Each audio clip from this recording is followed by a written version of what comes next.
നല്ലവരായ സജ്ജനങ്ങൾക്കും മറ്റൊരു വീഡിയോയിലേക്ക് ഹാർദമായ സ്വാഗതം. അമ്പലങ്ങളിൽ പോകുമ്പോൾ ആഹാരം കഴിക്കരുത് എന്ന് പറയുന്നതിന് കാരണം എന്താണ്? അമ്പലത്തിൽ പോകുമ്പോൾ ആഹാരം കഴിക്കരുതെന്ന് പൂർവികർ നമ്മളോട് പറയുന്നത് നമ്മൾ കേട്ടിട്ടില്ല.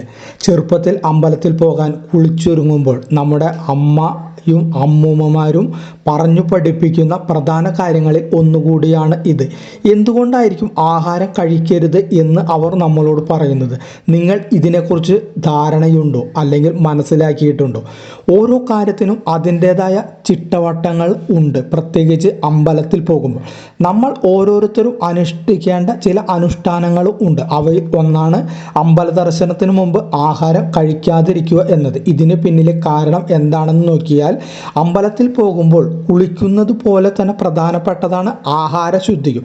അമ്പലത്തിൽ പോകുന്ന വ്യക്തി പ്രധാനമായും 5 തരത്തിലുള്ള ശുദ്ധി പാലിക്കണം എന്നാണ് പൂർവികർ നമ്മളോട് പറഞ്ഞു മനസ്സിലാക്കി തന്നിട്ടുള്ളത്.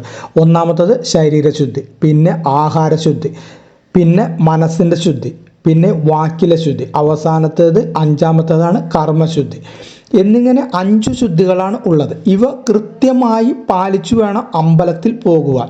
ഇതിൽ തന്നെ ഒന്നാണ് ആഹാരശുദ്ധി.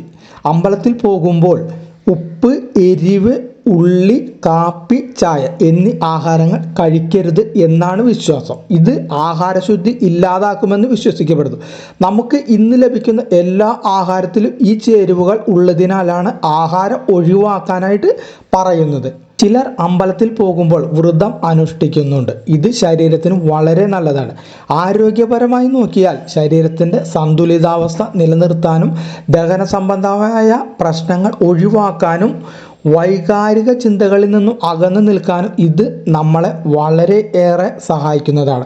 അതുപോലെ ദൈവത്തിൽ മനസ്സുറച്ചു നിൽക്കാനും പ്രാർത്ഥിക്കുമ്പോൾ ഏകാഗ്രത കൈവരിക്കാനും ഇത് നമ്മളെ വളരെയധികം സഹായിക്കുന്നു.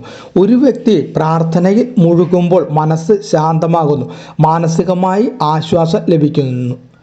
ദീർഘദൂരം സഞ്ചരിച്ച് നമ്മൾ അമ്പലത്തിൽ പോകുന്ന വ്യക്തികളാണെങ്കിൽ വീട്ടിൽ നിന്നും നല്ല ശുദ്ധിയിൽ ആഹാരം തയ്യാറാക്കി കൊണ്ടുപോകാൻ നമ്മൾ ശ്രദ്ധിക്കുന്നതാണ് നല്ലത്. ഇത്തരത്തിൽ ആഹാരം തയ്യാറാക്കുമ്പോൾ ശരീരശുദ്ധി ഉറപ്പുവരുത്തേണ്ടത് അനിവാര്യമാണ്. അതുപോലെ നല്ല ശുദ്ധമായ സാധനങ്ങൾ ഉപയോഗിച്ച് ആഹാരം തയ്യാറാക്കുക. കുളിച്ചതിന് ശേഷം ആഹാരം കഴിക്കേണ്ടതാണ്. ആഹാരം കഴിച്ച് ഒരു അരമണിക്കൂർ കഴിഞ്ഞതിന് ശേഷം അമ്പലത്തിൽ പോകാവുന്നതും ആണ്. വീട്ടിൽ നിന്നും ആഹാരം തയ്യാറാക്കിയെടുക്കാൻ സാധിക്കാത്തവർ ആണെങ്കിൽ പരമാവധി വെജിറ്റേറിയൻ കടകളിൽ നിന്നും ആഹാരം കഴിക്കാനായിട്ട് ശ്രമിക്കുക. പരമാവധി ആഹാരം പുറത്തു നിന്നും കഴിക്കാതെ അമ്പല ദർശനം നടത്തുന്നതാണ് വളരെ നല്ലത്. നിങ്ങൾക്ക് കരിക്കിൻ വെള്ളം കുടിക്കാവുന്നതാണ്, പാൽ കുടിക്കാവുന്നതാണ്, അതുപോലെ പഴങ്ങൾ കഴിച്ചും അമ്പലത്തിൽ പോകാവുന്നതാണ്. ഇത് ആഹാരശുദ്ധി ഉറപ്പുവരുത്താനായിട്ട് സഹായിക്കുന്നതാണ്. അമ്പല ദർശനത്തിൽ കൂടുതൽ ബലം ലഭിക്കുവാനും ഇത് സഹായിക്കുന്നതാണ്.